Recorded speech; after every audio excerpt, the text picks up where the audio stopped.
నా పేరు శ్రీరామ్ శర్మ. జనవరి 2026 నుంచి ఈవెన్ రెంటల్ అగ్రిమెంట్ కూడా రిజిస్ట్రేషన్ చేయాలి అనే రూల్ తీసుకొచ్చింది ప్రభుత్వం. ఈ రెంటల్ అగ్రిమెంట్ ఫస్ట్ జనవరి 2026 నుంచి ఈ కొత్త రూల్ అమల్లోకి వచ్చింది. దీన్నే హోమ్ రెంట్ రూల్స్ 2026 అని పేరు పెట్టారు.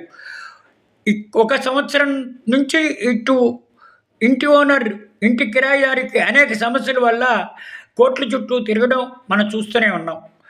ఇకపై అట్లాంటివి ఉండవు. ఈ రోజు నుంచి కంపల్సరిగా ల్యాండ్లార్డ్కి టెనెంట్కి మధ్య లిఖితపూర్వకమైన అగ్రిమెంట్ ఉండాలి అని చట్టం చేయడం జరిగింది. ఓరల్ టెనెన్సీ కాకుండా ఈ విధంగా రెంటల్ అగ్రిమెంట్ ఉండాల్సిందే.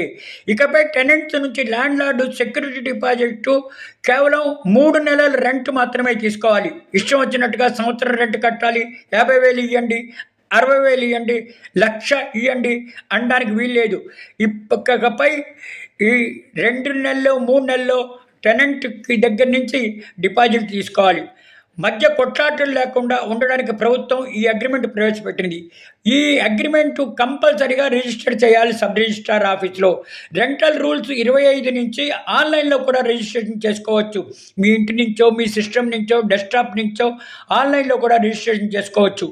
ఇదే బాగుంది. ఇది డిజిటల్ స్టాంపింగ్ ఉండాలని 2 నెలల అద్దె మాత్రమే ఈ విధంగా అడ్వాన్స్ తీసుకోవాలి.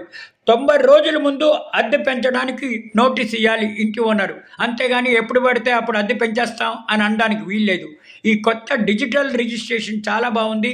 11 months అగ్రిమెంట్ కూడా రిజిస్ట్రేషన్ చేయాలి. డిజిటల్ ఆన్లైన్ మన డెస్క్టాప్ నుంచో లేకపోతే ల్యాప్టాప్ నుంచో చేసుకోవడానికి ఇది బాగుంది అని అనిపిస్తోంది.